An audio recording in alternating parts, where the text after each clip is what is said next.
Hey guys, welcome back.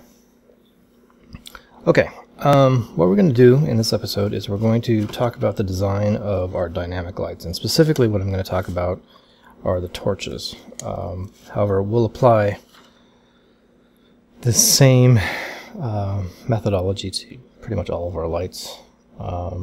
They're all very similar as far as the dynamic lights go.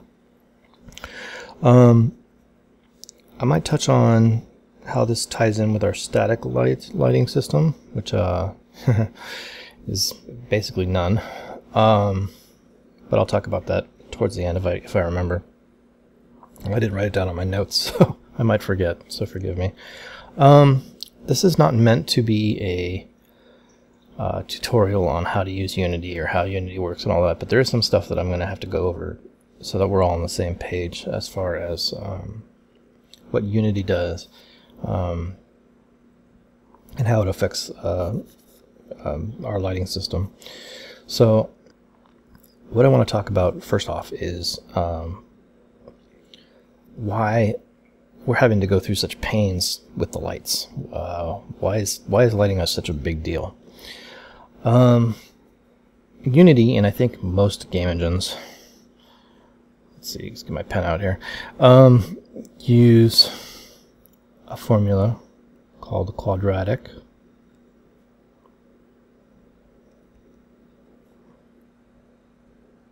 Attenuation.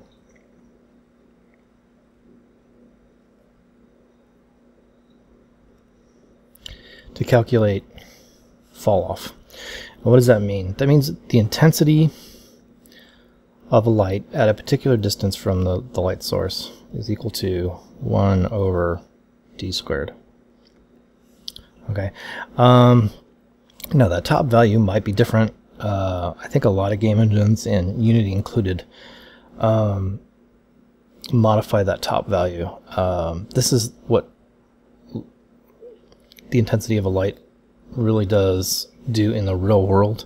However, if you do that in a video game, it doesn't quite look right. So they modify that, and I think I read somewhere that Unity uses 25 over d squared. But nevertheless, whether that's right or not, what that means is this. Let's say we have, let's see if I can draw on this little pad that I've got here. Ooh, oh, that's just terrible. Okay, let's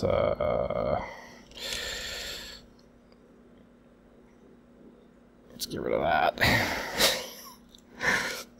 Let's say we have a square room like such, and let's also say we have a wall out here. Okay,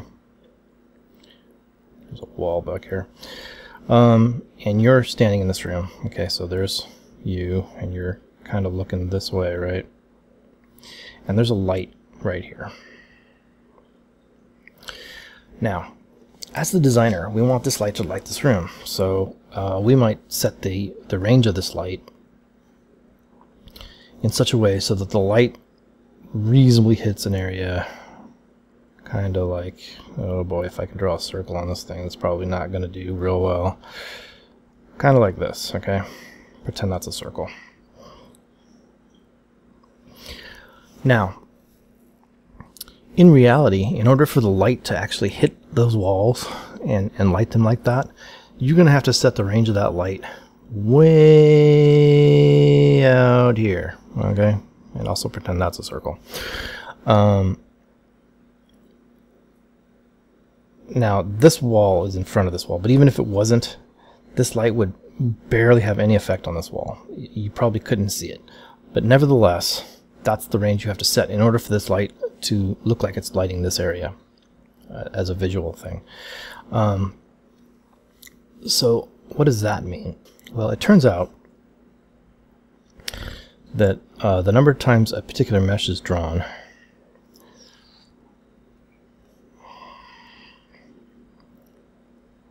equals 1 time plus 1 time per light that touches that mesh, per light hit. So in this particular case, if this was the only light in the entire level, there's no other lights hitting this, this light would, or this wall would be drawn twice. Okay. The reasons for that I don't want to get into. It's just it's a lighting thing, okay? Of course, you have to draw a piece of geometry one time, obviously, but then you have to draw it a second time if the light hits it. You have to draw it a third time if another light hits it. It's just it's just how the engine works. Okay, I think that's how all engines work. Okay, this does not matter if this light does not actually affect this wall, okay? But what I mean by that is, okay, we've got this wall in front, right? So in reality, this light's going to hit this wall and stop. It's not going to go past out here. But nevertheless, because it's within the range of, that's a terrible circle, man. The range of this light, as defined by this outer circle, it's going to get drawn, okay? An extra time. And then the shadow from this wall is going to cancel that out. So yeah, that's kind of why lights are a big deal, because everything they hit causes everything to be drawn an extra time. So again, this wall will be drawn twice, this wall will be drawn twice, obviously all these walls will be drawn twice. Now say you have another light sitting out here, right? There's a light sitting out here, and his range is somewhere, you know, out like this. Then this wall would end up being drawn 3 times, and maybe this wall would end up drawn 3 times, okay? Now, why is that a big deal? Because of draw calls.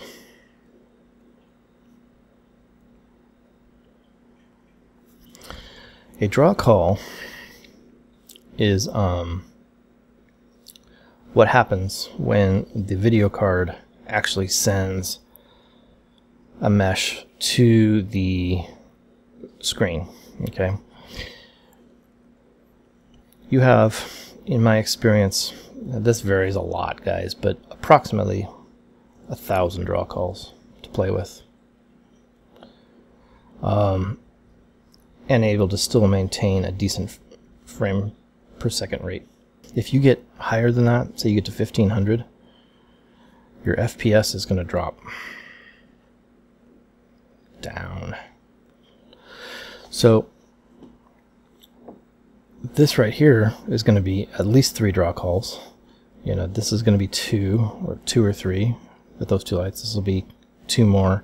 So they start to add up. And if you start to put in, you know, lights over here, and there's a light, you know, this way, and maybe you've got a small light over here that's got this kind of range, these draw calls start to really add up.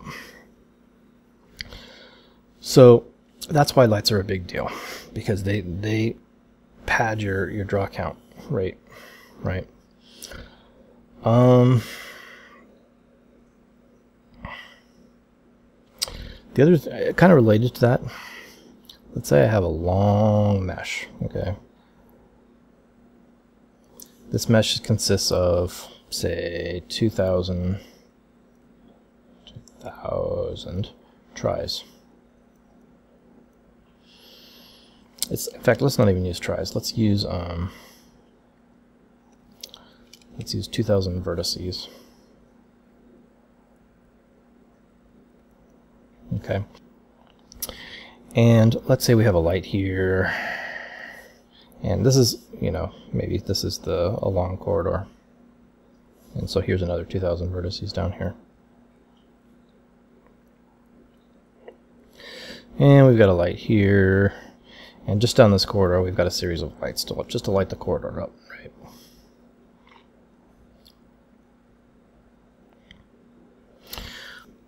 So let's take a look at that. How many times does this particular wall need to be drawn?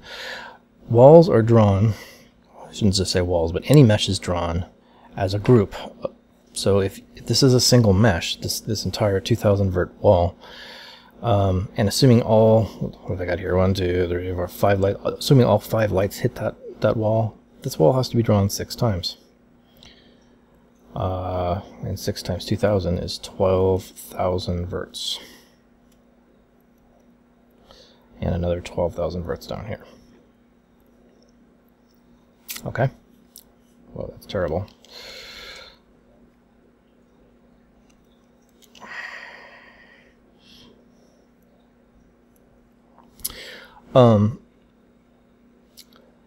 Right, so what I'm getting at here is you cannot, if this is a single mesh, you can't break it up into parts. The engine can't. It has to draw the entire thing. So if there's a light that's like way over here and it hits something down here, right, this entire wall has to be redrawn. The whole thing. Let's draw that again.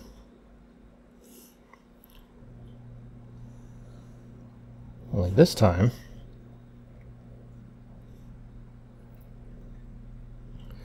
we're going to split these walls up, and we're going to make them a series of smaller meshes. So let's see here, if I cut it in half, cut it in half again, cut it in half again, something like this. Let's say we've got this situation where this is a mesh and this is a mesh and so on. And what do you got here? 1, 2, 3, 4. So that would be 2000 divided by 4 is 500. So there's 500 verts here, 500 verts here. So this light right here is going to hit, let's say it's got this kind of range. It hits this wall, it hits this wall, but it does not hit this wall. It doesn't hit this wall or any of these other walls.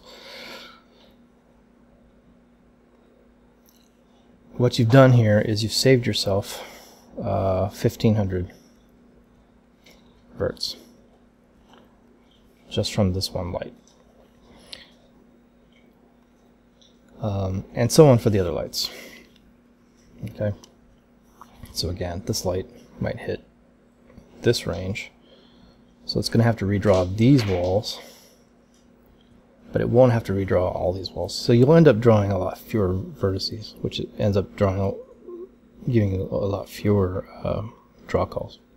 So just to kind of try to sum this up, guys, what we ended up here with in total is 24,000 vertices drawn. And let's see, looks like 12 draw calls, if I'm not mistaken. So each one of these walls has to get drawn 6 times. There's 5 lights plus the one base drawing, so that's 6. So there's 12 draw calls altogether here. Okay, this one's a little more tricky to calculate, but if we assume that this light hits these 2 walls, this light is responsible for 1,000 vertices and 2 draw calls. This light is going to be responsible for 2,000 vertices, 4 draw calls. Same, I presume, for this light, 2,000 vertices, 4 draw calls. Let's see, looks like that one's going to be the same, 2,000, 4 draw calls. And we'll assume this one is 1,000 vertices and 2 draw calls. So what did we end up with here? 4, 8, 12, 13, we got 14 draw calls. It's actually more, right? But 2, 4, 6, 7, 8,000 vertices. Okay, so even though, yeah, we have more draw calls, but far fewer vertices. I mean, we've dropped the number of vertices by down to 1/3 of what we started with. Okay, so those draw calls will be faster. So yeah, the take-home message here is 1, use small or short meshes over long ones.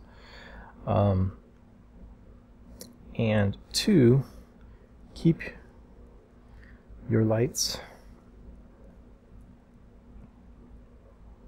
your light ranges down as much as you can. Okay.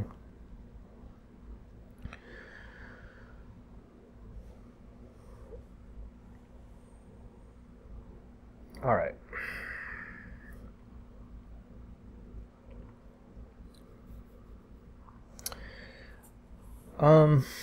Wait, before we leave that section, this thing right here, we're going to take advantage of this.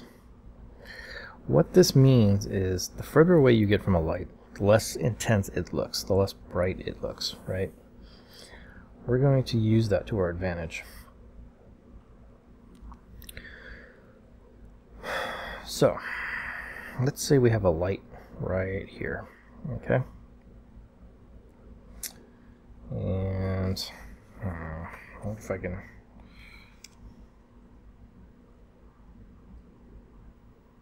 cheat here. I'm going to draw a circle around this light, and it's going to go off the page.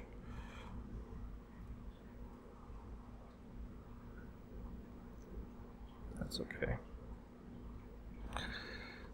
Okay. I wish I had something a little smaller, but okay, I'm going to draw a second circle, which is not going to be as nice.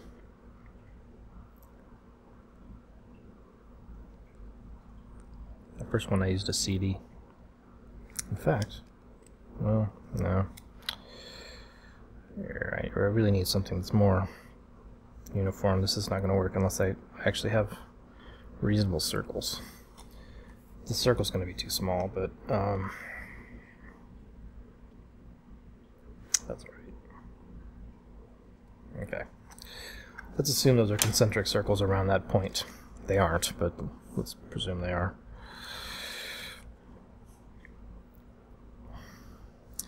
And this really should be a little bit further out. Okay, so what we're going to do, this area right here, this is going to be our attenuation area.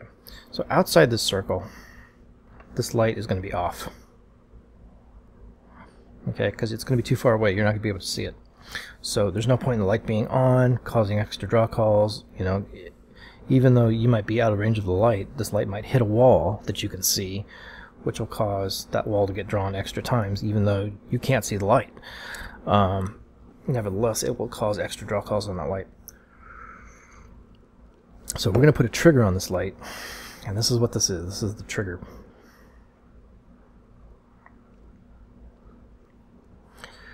So as soon as you hit this trigger, this light's going to flip back on. But we're going to turn it back on at a very low range.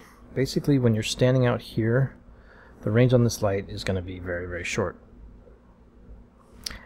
Okay, say it's around about this area. As you come in, we're going to increase the range of that light. So now maybe it might be, you know, this far. As you get closer,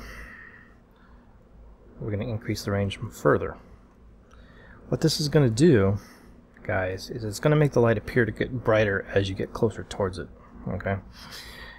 Once you hit this threshold right here, the light will be at its maximum, whatever that happens to be. Okay. Say this is the maximum light range right here around this kind of area. So right here, this is the max light range. And from this point in, the light intensity won't change, because if you get too close to it, you don't want it increasing all the way up to the point where you're standing right on top of it. You want it to hit its maximum intensity at some point before you get there. Okay, and again, this circle is far too small. This really should be more out here, at least. Okay, you want that max intensity well before you actually get anywhere near that light. And this is going to look pretty natural. It just means the light's going to get brighter as you get towards it, which is what happens in real life.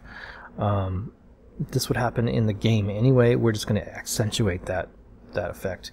And what it's going to do for us, guys, so again, let's say there's a wall, or there maybe there's a couple of walls, and we've got this light sitting over here.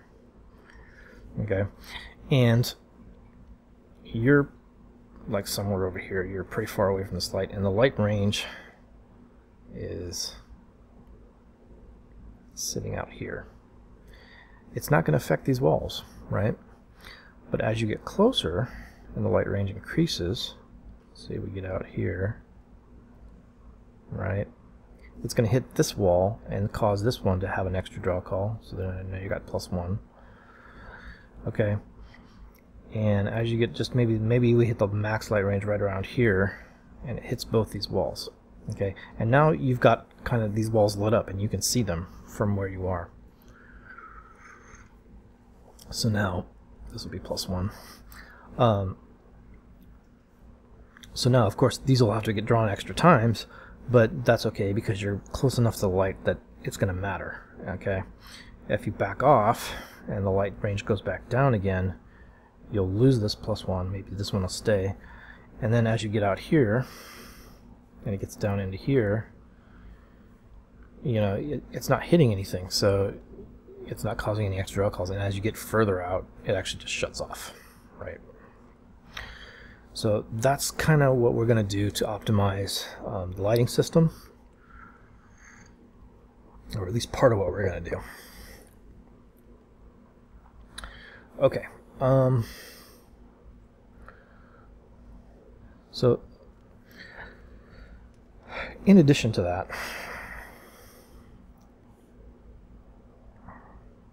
the way this is going to work, guys, as soon as you hit this trigger, we're going to start doing distance checks between the camera and the light. Those distance checks will be on a timer. They won't go off every single frame. They'll go off about every, I think I put it half a second or something like that. Because you don't want to do too many distance checks in one frame. That actually gets expensive as well. We're going to take advantage of those distance checks as well to do another thing that'll optimize our lights. But before I can talk about what we're going to do, we're going to talk about the light components that we're going to need.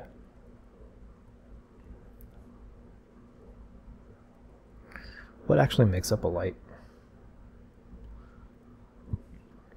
And in this case, I'm specifically talking about torches. Okay, so we're going to have a parent object.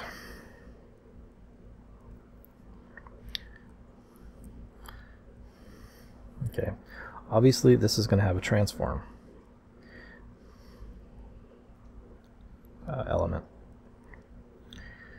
Every object in the game has one of these by default. It has to, because this tells you the X, Y, and Z. It tells you the rotation, and it tells you the scale of the object. Okay. Every object that exists in the world has to have an X, Y, Z, right? I mean, it just has to. If it doesn't have a physical embodiment of something, it doesn't necessarily have to have a rotation or a scale. But most objects do. Okay. I don't want to talk too much about the elements that are on each object, but I will maybe just mention that. Where's my pen? There it is. This object also has an audio source.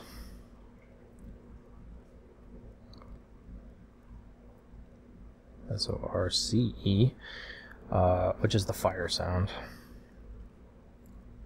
We're going to put that on the parent object.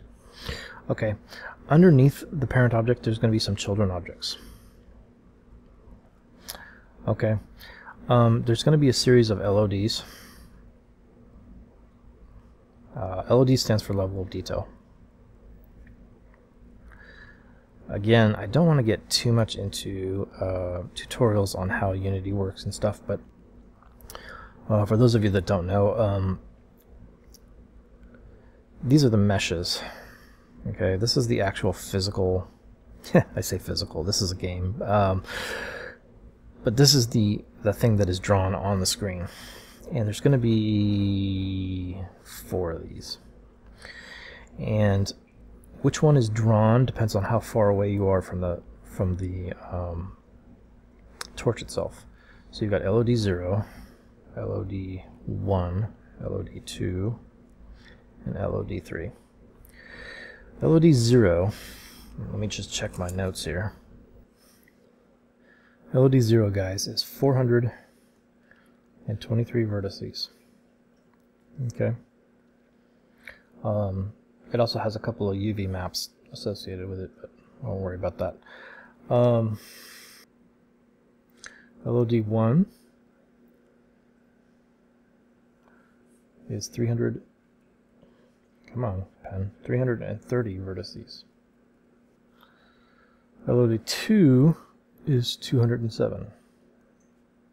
vertices. And LOD3 is 144 vertices. Okay, so the parent object, in addition to these other two things, has an LOD group. And this controls which LOD gets shown. If the object, the torch mesh takes up anywhere from 100% to 25% of the screen, this is shown. Anything from 25% down to 15%, this one is shown. Anything from 15% to 5%, this one is shown. And then anything from 5% down to 1%, this last one is shown. And then there's a cull function, which is, of course, 0 vertices. And that's anything below less than 1%. So what does that mean? These percentages are in pixels, I believe. Okay, so if this mesh is on your screen at 100%, which means it's taking up the entire screen, obviously you want the most detailed level of detail showing. If you back off and it gets a little further away and it only takes up 25% of the screen, you can drop it down to an LOD1 without the player really being able to notice, okay? Because it's getting small. And so on as you go down. By the time you get down to 5%, it's basically just a few pixels on the screen, right? So the level of detail you need is very small. So yeah, those are your LODs.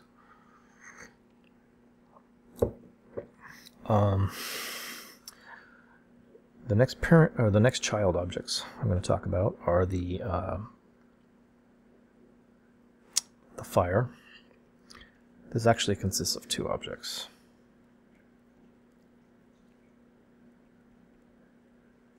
But they're essentially the same.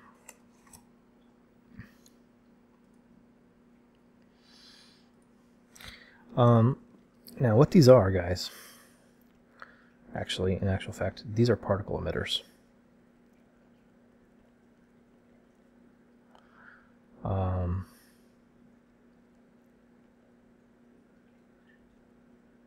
So they're 1M an emitter.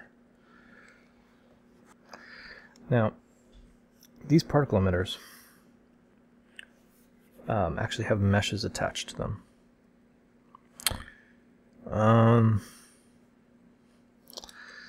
No, that's not really true. These particle emitters actually have materials attached to them. Okay. So yeah, I'll show you guys how that works.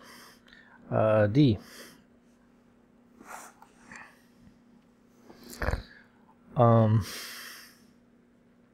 Obviously, we need a light source.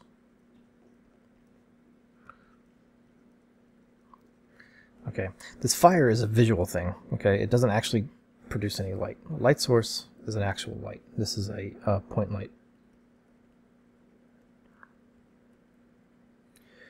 Which, guys, I should mention, this is what this whole discussion's been about. This is basically all about point lights, okay? Other kinds of lights are different. What am I trying to say here? That they don't quite work the same way, okay? So I'm not worried about spotlights and that kind of thing, okay? By far, the most things you will have in levels are point lights. So that's the one where we're going to concentrate our efforts.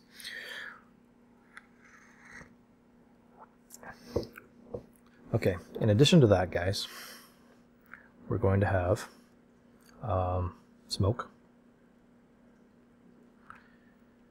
As you might imagine, this is, here, let's be consistent.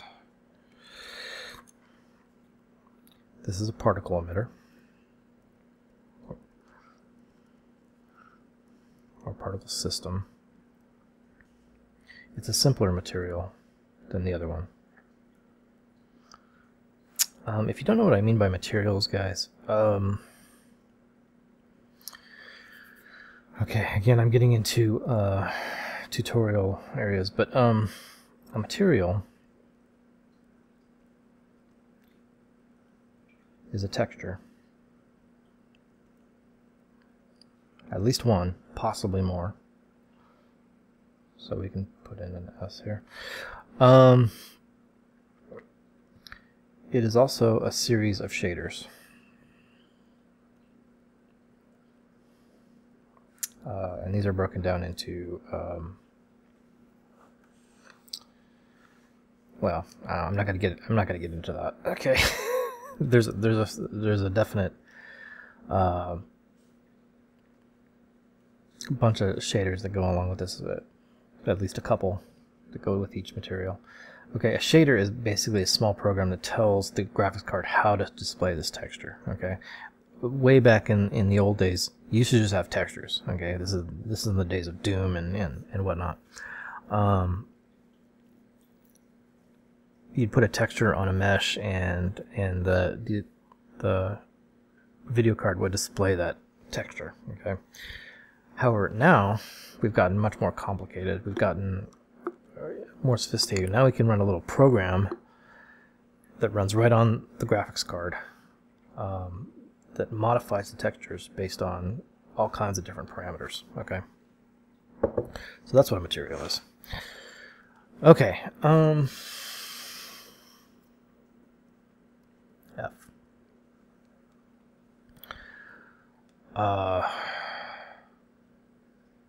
Sparks.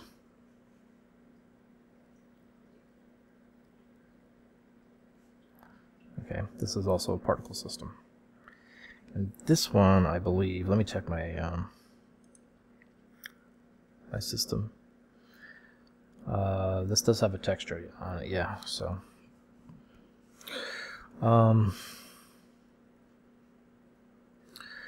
In addition to that, we're going to add a glow.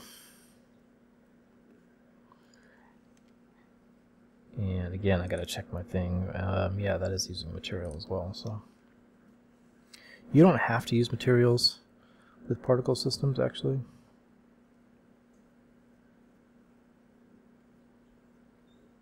You could just use a renderer, but I think usually we do. Okay, is that it? I've got one additional object attached. I may modify this if GH. We've got a collider.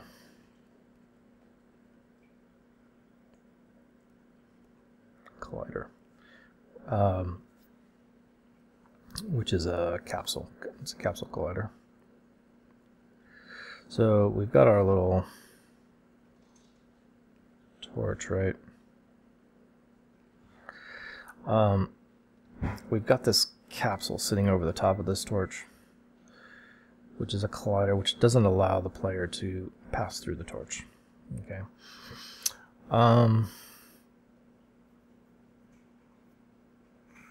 I've got this in as a separate object. We could change this to an element of the parent. We could also remove it altogether and just let the player pass through torches. But I think I had played with that and I decided I didn't like it. So yeah. Okay. Let's talk about scripts.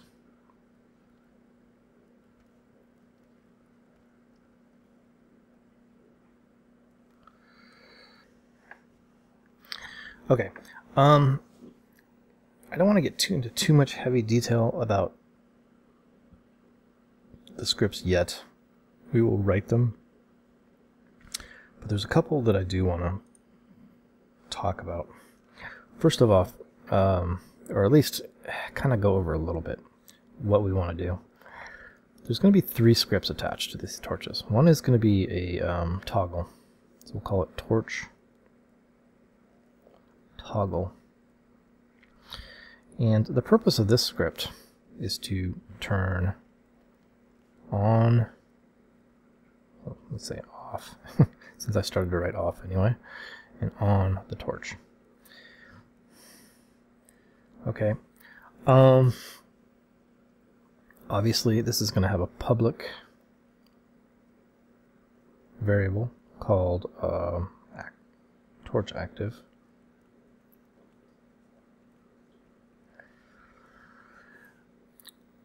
We want this to be an editor script. And what do I mean by that? Most scripts are designed to run at design time, right? Sorry, not at design time, but at runtime. We want this script to run at design time. The purpose of this is so that we can click this button right here. It's going to end up on the... This is a public boolean, by the way. We can click that button, and it'll turn the torch off in the editor, in the actual design. Okay, which is what we want. We want to be able to place torches and have them either on or off as we're placing them, right? Because we don't want every torch in the game to be on. I mean, we want a little bit of, you know, kind of non-functional decorations in the thing, and this is an easy way to do that. So this is going to be an editor script, and there's a special way to set these up, okay, which I'll show you guys. The second one we want is going to be called torch trigger.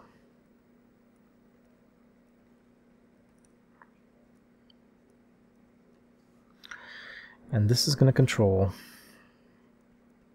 a couple different things. But basically it's going to control, well, I'm getting some lag on this, the distance checks.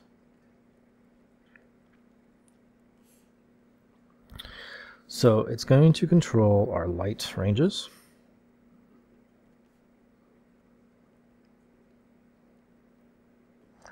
It's going to control, what do I call this? So you guys remember I went through all this stuff, right? We're going to use that distance check to toggle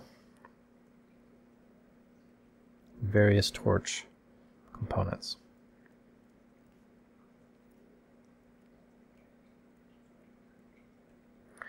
You guys got to remember, we have hundreds of torches in this game. Just in the first level, there's at least a couple hundred torches.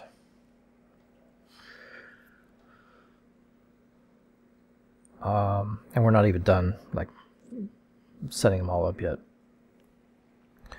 We do not want to have all those torches on all the time. Now, we can use the trigger to turn off torches. Okay, which we're gonna do. We're gonna attach a trigger to the torch, which is this trigger that I talked about up here, right? When the player enters that trigger, the torch is going to come on. When they leave that trigger, the torch is going to go off because they're too far away to see the torch anyway. However, since we're doing this distance check anyway to attenuate that light range, we're also going to use it to turn off various components. So, smoke, sparks, even the audio will get turned off or on depending upon the distance from the camera. So if you're a ways away, you might be able to see the torch, and you might be able to see the flame and the glow, but you're too far away really to see the smoke. So there's no point in us running a particle emitter to create smoke if they can't see it. So we'll turn it off at a certain distance away from the camera. So that's how that's going to work. Okay, that's what this trigger thing is going to control. There's various public variables that we're going to have, mostly just setup. Okay. In the original iteration, I had the torches at startup find all the parts that they needed to find on their own in order to control all this stuff using a bunch of get component functions. Bad idea, it turns out. That's okay for one torch, but we're talking about hundreds of torches, and that's what that delay is coming from when the game starts up. When we tried to start up the game before, it goes through all those torches, doing all those calculations, and really slows the front end of the game. And it's unnecessary, okay? It is just the front of the game, but it's not needed. We can do that at design time. So we're going to have some public functions. They're not functions, but public variables.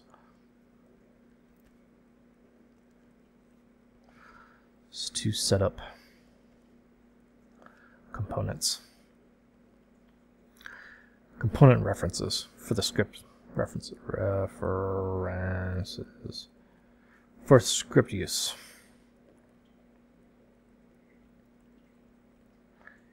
And I'll show you guys that when we get to programming it. In addition to that,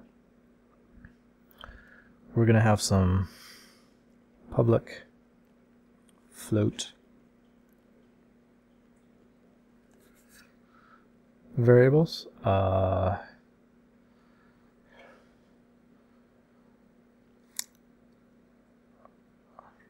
going to have the torch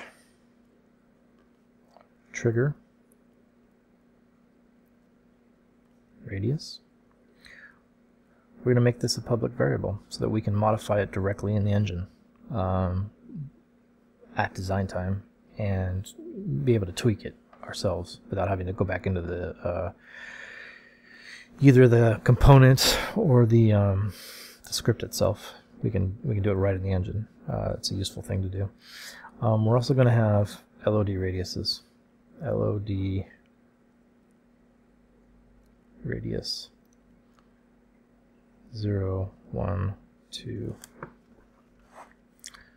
3.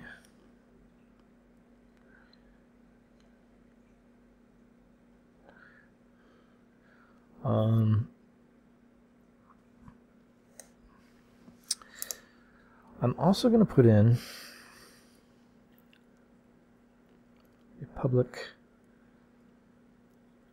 integer current LOD. This is not something really we're meant to change. It's going to be kind of a this is going to be a kind of a debug thing. This will tell us at what level the LOD is at. The script is actually going to modify this. Okay, we're not going to do it, but it'll be right there in the engine, and we can see it, and it'll tell us what LOD the torch is at. So while we're messing around with radiuses and whatnot, we can see right away what level of LOD we're at. I should say, guys, about these LODs. This is a different LOD than the LOD I was talking about up here for the meshes. Okay, this whole thing right here. That's an engine thing. The engine takes care of that LOD. When I talk about LODs down here, what I'm talking about is these are the levels at which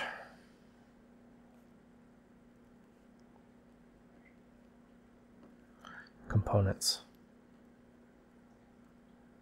of the torch are disabled.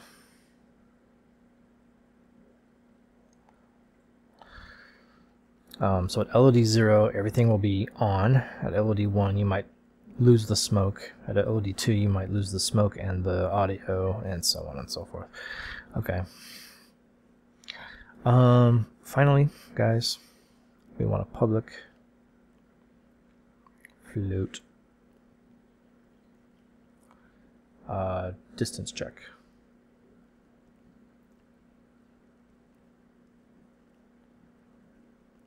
Time. Okay, again, so we can tweak this variable right in the engine rather than having to go back to the script to do it. Stop it. Just hit undo. Thank you very much. This is in seconds, I think, or it might be in milliseconds, I forget. Okay. So we're going to have a third script. Fairly simple script, and let me see if I can find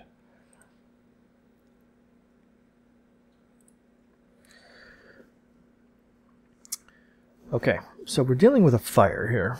Fires, if you're, you're around a campfire and you look at the shadows, they don't stay still, right? They bounce around.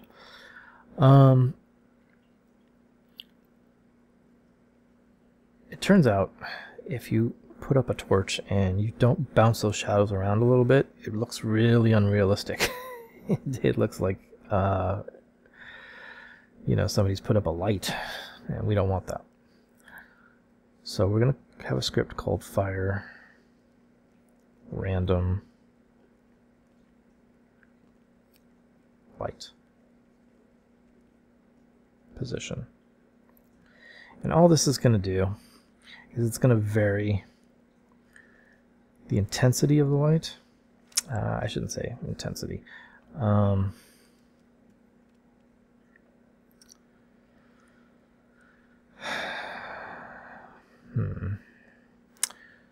Although that's the way I've got it written in the script. I guess I'll say intensity. It's really the range.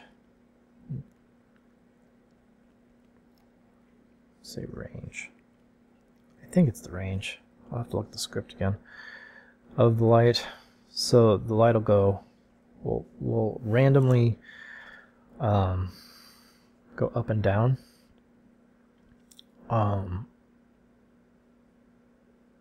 It's also going to vary by a little bit the X, Y, and Z position of the light source, which is going to cause the shadows to bounce around a little bit.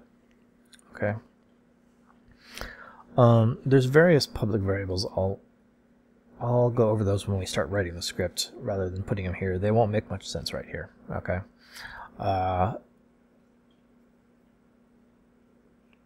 So yeah, we'll play around with that when we get to that. So those are the three scripts that we're going to need for the dynamic lights. I think that's all of them. Okay, guys. I think that's all I wanted to talk about as far as the torches go. So we'll stop here. In the next video, we'll get to actually coding these up, and I'll show you how I did them. I've already done these, guys. Although, again, as of the last video, they were broken. So we'll fix them. But what I'm going to do is basically build them from scratch, just to show you guys what they look like. Okay, and how it's done, and why we do each thing, and all that kind of stuff. Okay, so yeah, we'll get on top of that. So yeah, I'll see you guys in the next video. Thanks a lot.